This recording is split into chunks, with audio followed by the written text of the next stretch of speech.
मुकदमा करून व्याजाला पैसे घेतात, आयुष्यभर ऊस तोडते, त्यांचे पैसे सुद्धा फिटत नाही, त्यांचे लेखफळ सुद्धा नोकरीला लागत नाही. का? या राज्यात या देशात त्यांना अधिकार नाही. त्यांनी आता त्यांची ताकद ओळखली. मी त्यांच्या सगळ्या लोकांना बोलतो, खरं सांगतो, काय द्यायचं आपण खोटं बोलत नाही. त्यांच्या सगळ्या नेत्या सांगितलं, नीट राहा, गरीब धनगराच्या मागे, गरीब बंजारा समाजाच्या मागे उभा राहा. सगळ्या नेत्याला फोन करून सांगितलं, आमच्यासाठी उभा राहा म्हणलं का मी, आमच्यासाठी या, आम्हाला आरक्षण मिळवून द्या. नाही, गोर गरीब बंजारा समाजासाठी श्रीमंत बंजारा बांधवाच्या नेत्यांनी गरीब बंजारा पाठीशी उभा राहा हे सगळ्यांना सांगितलंय. तेही बिचारे राहायला लागले राहा.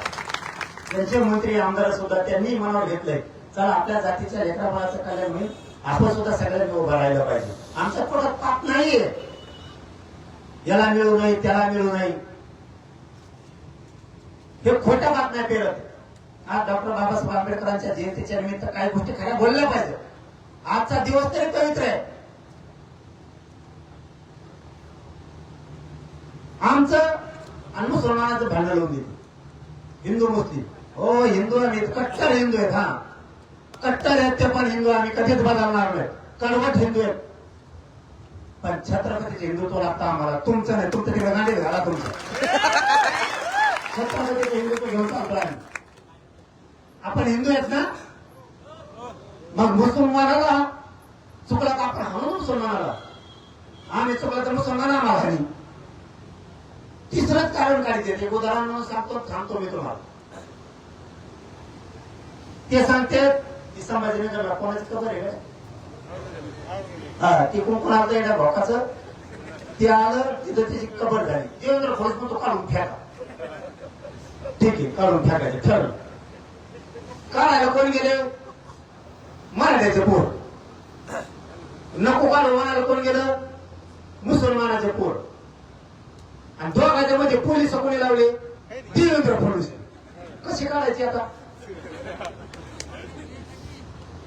दिवाबत्तीला 1,60,000 रुपये कोण देतं? देवेंद्र फडणवीस. नरेंद्र मोदी साहेब 1,00,000, 2,60,000 रुपये तिथं दिवाबत्तीला आहे. काढा कोण म्हणतं? देवेंद्र फडणवीस साहेब. कशी काढायची? पत्रे त्याला चौकून कोण मारले? देवेंद्र फडणवीस साहेब. त्या दिवशी शहाजीराजे साहेबांची जयंती होती आणि मी वेरूळला गेलो.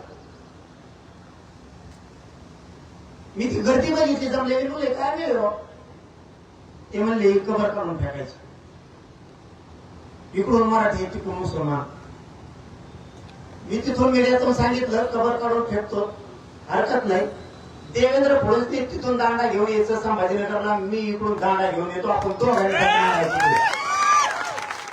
आपण तो वजन मिळू करतो. तू झोप तिकडं आणि टोल्यापासून आम्हाला केशी होणार आमच्या पोरावर, कुठून टाका आमची. आपण दोघं जाऊ ना. कट्टर हिंदू आहे ना तू, मी कट्टर हिंदू, आपण दोघं जाऊ. चल, जेवण येणार तो दोन बापा.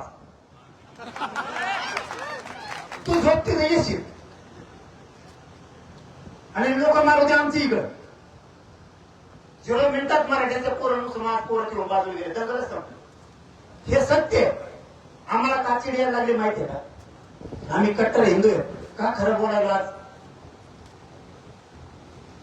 आज दिवस चांगला आहे.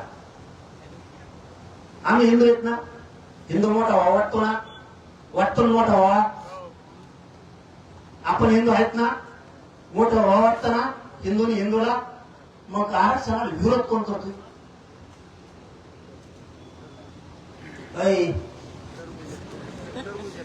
एवढ्यावाला कोण आहे? हिंदू नाही का? हे तुमच्या पलीकडून जशी का तू कोण बघितलं की ती कोण आहे? हिंदू नाही का? नाही. विरोध कोण करतोय? मुसलमान विरोध करायला, दलितांनी, मायक्रो ओबीसीनी, बंजारा समाजाने. कोणतं हिंदुत्व आहे तुमचं?